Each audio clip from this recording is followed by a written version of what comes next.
Hello everyone, मैं मिथुन सिंह स्वागत करता हूं आप सभी का। आशा करता हूं आप सभी बहुत अच्छे होंगे। झारखंड सरकार के द्वारा कल्याण विभाग में वैकेंसी आई हुई है, आप इसे फिल कर सकते हो। क्या क्या एलिजिबिलिटी है यानी कि क्या क्या योग्यताएं आपके लिए आवश्यक रखी गई है वो आपको इस वीडियो में मैं बता दूंगा। आखिरी डेट, ईच एंड एवरीथिंग आपको जो है क्रिस्टल क्लियर इस वीडियो में कर दिया जाएगा। बाय द वे, अगर आप हमारे साथ पहली बार आए हुए हो यानी कि इस चैनल पे पहली बार आप वीडियो देख रहे हो तो मेक श्योर आप हमारे टेलीग्राम चैनल को जरूर ज्वाइन कर लीजिएगा, जिसका लिंक आपको नीचे कमेंट बॉक्स में और डिस्क्रिप्शन बॉक्स दोनों जगहों पे आपको जो है टेलीग्राम चैनल का लिंक दे दिया गया। तो मेक श्योर आप हमारे साथ जुड़ जाएं, वहां पे आपको इसकी पीडीएफ फ्री ऑफ कॉस्ट में अवेलेबल करा दी गई है, तो आप हमारे साथ जुड़ सकते हैं, पीडीएफ डाउनलोड कर सकते हैं। तो चलिए आगे बढ़ें और आगे आपको जो है इन्फॉर्मेशन में दूं उससे पहले मैं आप लोगों को बता देता हूं। देखिए, ये जो झारखंड जॉब्स चैनल क्रिएट किया गया है, बनाया गया है, इसका सिर्फ और सिर्फ एक ही मकसद है कि आप ब्लॉक लेवल पे यानी कि आपके घरों के आसपास से जो रिक्रूटमेंट आती है उसकी सूचना आपको मैं दे सकूं, चाहे वो डिस्ट्रिक्ट लेवल पे भी क्यों ना हो। तो ये छोटी छोटी जो वैकेंसियां आती है जिसकी सैलरी 10,000, 20,000, 25,000 रुपये तक होती है, इसकी जानकारी आपको मैं समय रहते दे पाऊँ। खैर, यहाँ पे सैलरी जो सबसे हायर पोस्ट के लिए वो 27,804 रुपये है, तो ये सैलरी के बारे में आपको जानकारी मिलता है। तो इसलिए मैं ये वीडियोस वगैरह बना रहा हूँ ताकि आप जो है कहीं बाहर तमिलनाडु, चेन्नई, तमिलनाडु चेन्नई एक ही जगह पे है, तमिलनाडु का ही पार्ट है चेन्नई, तो तमिलनाडु चले जाते हो आप, हरियाणा कमाने के लिए चले जाते हो, गुजरात चले जाते हो, तो उससे बेटर है कि आप अपने घरों के आसपास जो है जॉब कर लें। बाय द वे, एक फ्री में सलाह आप लोगों को रहेगी कि अगर आप लोगों ने ग्रेजुएशन कर रखा है तो प्लीज़ पोस्ट ग्रेजुएशन कर लें, क्योंकि आपको भी पता है कि यहाँ पे जो अलग अलग कॉलेजेस हैं वहाँ पे आराम से आप जो है पोस्ट ग्रेजुएशन कर सकते हो। जितनी डिग्री आप ले सकते हो, और पीजी करने में बहुत ज़्यादा खर्च होता नहीं है, 2-3 हज़ार में आपका जो है कंप्लीट हो जाता है। तो प्लीज़ पीजी कर लें यानी कि पोस्ट ग्रेजुएशन कर लें। अगर आपने इंटर तक पढ़ाई करी है तो ग्रेजुएशन कर लें, क्या पता कभी भी कुछ भी झारखंड में हो सकता है और कोई भी बहाली में आप सेलेक्ट हो सकते हो सके तो ड्राइविंग स्किल सीख लीजिए। 4 व्हीलर का जो है आप जो है जो ड्राइविंग लाइसेंस है वो आप एक्वायर कर लीजिए। ड्राइवर में बहुत सारी वैकेंसीज आती है तो उससे आपको फायदा मिलेगा। ये छोटे भाई या फिर आपका मैं बड़ा भाई होने के नाते आपको ये बातें बता रहा हूँ, किसी के लिए छोटा भाई, किसी के लिए बड़ा भाई। तो चलिए अब मैं यहाँ से आपको जो है कल्याण विभाग का जो रिक्रूटमेंट आई है वो मैं आपको दिखा देता हूँ। यहाँ से देखिए, यहाँ से आप देख पाओगे जो इसकी आखिरी डेट है वो रखी गई है 9/11, यानी कि आप जो है 9 नवंबर तक जो है आवेदन कर सकते हो। ठीक है, अब आगे देखिए जो वैकेंसी आई हुई है किस किस पोस्ट के लिए आई है और क्या क्या योग्यता चाहिए इसके लिए वो मैं आपको बता दूंगा। यहाँ से एज लिमिट भी बता दूंगा, सैलरी भी बता दूंगा। ठीक है, अब आवेदन करने की प्रक्रिया जो रखी गई है यहाँ से उसे एक बार आप देख लीजिए। क्या बोला गया है? आवेदन प्राप्त करने की अंतिम तिथि 9/11 है। ठीक है, इसके बाद आवेदन करने पर आपके आवेदन पर विचार नहीं किया जाएगा। आवेदन जो है आपको रजिस्टर्ड डाक के माध्यम से, स्पीड पोस्ट के माध्यम से या फिर कुरियर के माध्यम से, आप सिंपल डाक के माध्यम से भेजोगे तो ये आपका फॉर्म रिजेक्ट कर देंगे। टिकट चिपका कर आप भेजोगे तो ये रिजेक्ट कर देंगे, इसका ध्यान में रखिएगा।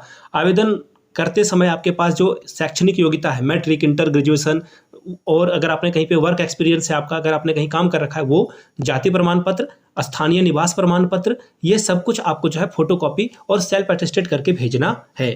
ठीक है, इतनी बातें आपको जानकारी जो है मैंने आपको दी। ठीक है, अब आगे देखिए इन्होंने क्या बातें बताई है वो मैं आपको एक एक करके जो है बता देता हूँ कौन कौन सी वैकेंसी आई है। यहाँ से आप देखिए, जिला बाल संरक्षण इकाई जिसे बोलते हैं DCPU, इंग्लिश में बोला जाता है, फुल फॉर्म इसका जो है D फॉर डिस्ट्रिक्ट हो जाएगा, C फॉर चाइल्ड हो जाएगा, और प्रोटेक्शन यूनिट इसकी जो है फुल फॉर्म हो जाएगी।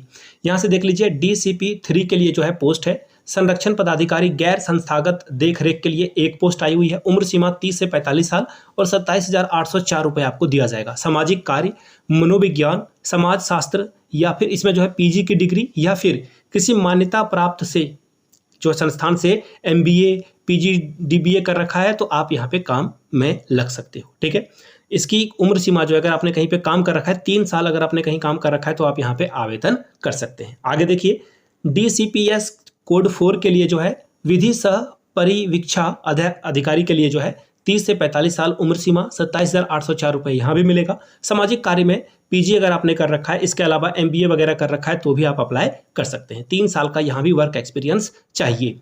आगे देखिए, कुछ कहीं के पे जो है कम वर्क एक्सपीरियंस भी मांगा गया, उसके बारे में भी मैं आपको बताऊंगा।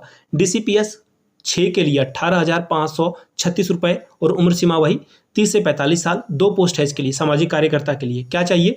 आपने सामाजिक कार्य या फिर मनोविज्ञान या फिर समाज शास्त्र से PG की डिग्री ली है तो आप यहाँ पे आवेदन कर सकते हैं। 2 साल का आपके पास वर्क एक्सपीरियंस होना अनिवार्य है।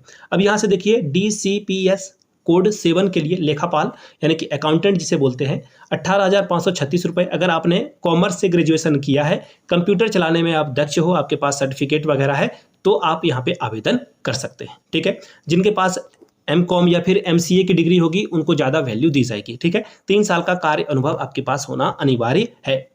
अब यहाँ पे देखिए आंकड़ा विशेषज्ञ के लिए जो है विश्लेषज्ञ के लिए जो है 18,536 रुपये मिलेगा और 30 से 45 साल उम्र सीमा रखी गई है। सामाजिक कार्य या फिर समाज शास्त्र में एंथ्रोपोलॉजी में अगर आपने ग्रेजुएशन किया है तो आप यहाँ पे अप्लाई कर सकते हैं। 2 साल का वर्क एक्सपीरियंस होना अनिवार्य है। आगे देख लीजिए DCPS 10 के लिए आउटरीच कार्यकर्ता के लिए 2 वैकेंसी है, 10,592 रुपये और प्रवेशिका उत्तीर्ण यानी कि 10th पास और 2 साल का कार्य अनुभव होना जरूरी है। आगे देख लीजिए CWC यानी कि चाइल्ड वेलफेयर और C4 सेंट्रल होगा या कमेटी होगी, उसके लिए वैकेंसी है। 21 से 35 साल के लोग ही से अप्लाई कर सकेंगे। 11,916 रुपये आपको मिलेगा।